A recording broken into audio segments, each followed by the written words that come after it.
আজি যদি দেউতা জীয়াই থাকিলেহেঁতেন, দেউতাৰ বাবে কিবা এটা কৰিম বুলি দেখা সপোনটো পূৰণ হ'ল।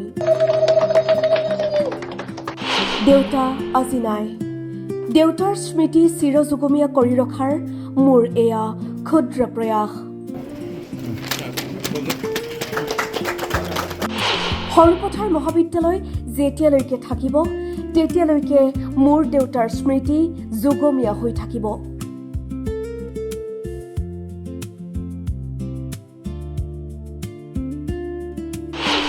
শিক্ষক পুত্ৰৰ প্ৰশংসনীয় পদক্ষেপ। এয়া ঐতিহ্যমণ্ডিত সৰুপথাৰ মহাবিদ্যালয়।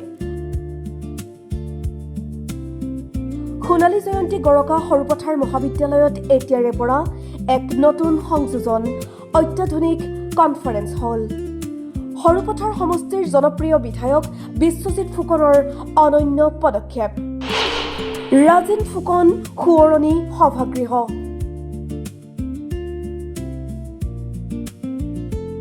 প্ৰয়াত শিক্ষক পিতৃ ৰাজেন ফুকনৰ নামত নিৰ্মাণ কৰিলে অত্যাধুনিক কনফাৰেন্স হল।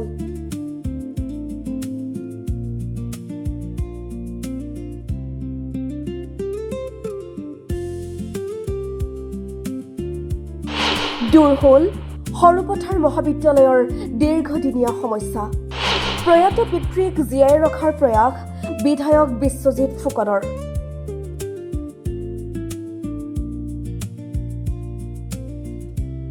কনফাৰেন্স হলটো উদ্বোধন কৰি কিছু আৱেগিক হৈ পৰিল সৰুপথাৰ সমষ্টিৰ বিধায়ক বিশ্বজিৎ ফুকন। অধ্যক্ষা প্ৰাপ্তি ঠাকুৰৰ নেতৃত্বত সমগ্ৰ অসমতে জিলিকি উঠা সৰুপথাৰ মহাবিদ্যালয়ৰ শিক্ষক সমাজক নিজৰ সপোন এটা বাস্তৱ ৰূপ পোৱাত সহায় কৰাৰ বাবে কৃতজ্ঞতা জ্ঞাপন কৰিলে বিধায়কগৰাকীয়ে। বৃহস্পতিবাৰে মুকলি কৰা এই সভাগৃহটোৱে ছাত্ৰ ছাত্ৰীসকলৰ শৈক্ষিক, সাংস্কৃতিক আৰু সামাজিক কাৰ্যসূচীসমূহৰ বাবে এক গুৰুত্বপূৰ্ণ মঞ্চ হিচাপে পৰিগণিত হ'ব বুলি আশা প্ৰকাশ বিধায়ক বিশ্বজিৎ ফুকনৰ। আচলতে মোক ধন্যবাদ জনোৱাতকৈ মই ওলোটাইহে শিক্ষক সকলক, কৰ্মচাৰীসকলক কৃতজ্ঞতা জনাব বিচাৰিছোঁ। কাৰণ দেউতাৰ নামত কিবা এটা কৰিবৰ বাবে তেখেতসকলে মোক এইটো সুযোগ দিলে। আজি সৰুপথাৰ মহাবিদ্যালয়ৰ দৰে ঐতিহ্যপূৰ্ণ এটা অনুষ্ঠানত এটা সুন্দৰ জেগা দিলে যে ইয়াতে আপুনি দেউতাৰ হৈ দেউতাৰ নামত এটা কনফাৰেন্স হল বনাব পাৰে, আৰু যাৰ জৰিয়তে এই মহাবিদ্যালয়খন থকালৈকে দেউতাৰ নামটো জিলিকি থাকিব। ইয়াতকৈ আৰু মোৰ কাৰণে সৌভাগ্যৰ বিষয় একো নাই। আৰু সেইকাৰণে মই এই প্ৰস্তাৱটো লৈ অহা শিক্ষকসকলক, কৰ্মচাৰীসকলক, মহাবিদ্যালয় পৰিয়ালক আৰু বিশেষকৈ গভৰ্ণিং বডিত এই বিষয়টো এপ্ৰুভ কৰি আমাক জনোৱাৰ বাবে মই সকলোকে ধন্যবাদ জনাইছোঁ। আনহাতে বিধায়কগৰাকীৰ এই প্ৰচেষ্টাক ধন্যবাদ জ্ঞাপন কৰিলে সৰুপথাৰ মহাবিদ্যালয়ৰ অধ্যক্ষা প্ৰাপ্তি ঠাকুৰ আৰু শিক্ষক সমাজৰ হৈ সত্যব্ৰত দত্তই। প্ৰথমতে মই তেওঁক ধন্যবাদ আৰু কৃতজ্ঞতা জ্ঞাপন কৰিছোঁ সৰুপথাৰ সমষ্টিৰ বিধায়কলৈ, যে তেওঁ আমাৰ মহাবিদ্যালয়লৈ ইমান সুন্দৰ এটা সভাকক্ষ আগবঢ়ালে। আৰু তেখেতে বিভিন্ন সময়ত আচলতে মহাবিদ্যালয়ৰ আন্তঃগাঁথনিৰ উন্নয়নৰ বাবে কৰিয়ে আছে, আৰু তাৰে এটা শেহতীয়া নিদৰ্শন যে তেওঁ নিজৰ পিতৃৰ নামত এই সভাকক্ষটো উৎসৰ্গিত কৰিছে। সৰুপথাৰ সমষ্টিৰ সন্মানীয় বিধায়ক বিশ্বজিৎ ফুকন দেৱে সৰুপথাৰ নতুন প্ৰজন্ম তথা শিক্ষাৰ্থীৰ কাৰণে আজি সঁচাকৈ এক মাইলৰ খুঁটিস্বৰূপ এই প্ৰেক্ষাগৃহটো তেখেতৰ প্ৰয়াত পিতৃ ৰাজেন ফুকনৰ নামত উৎসৰ্গিত কৰিছে।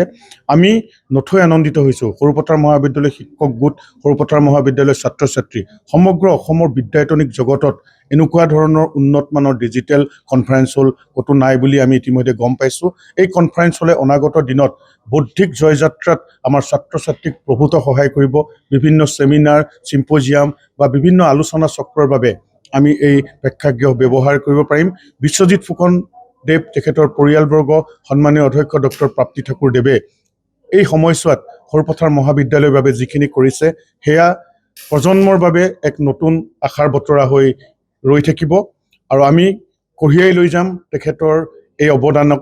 আমি নতুনত্ব দিবলৈ চেষ্টা কৰিম, আমি উজ্জীৱিত কৰিবলৈ চেষ্টা কৰিম। মুঠৰ ওপৰত আজি এটা সৰুপথাৰ মহাবিদ্যালয়ৰ বাবে খুব শুভ দিন, আৰু এই শুভ দিনত দাতা পৰিয়াল সন্মানীয় বিশ্বজিৎ ফুকনদেৱ, ডক্টৰ প্ৰাপ্তি ঠাকুৰ বাইদেউকে আৰম্ভ কৰি সকলোকে ধন্যবাদ জ্ঞাপন কৰিছোঁ।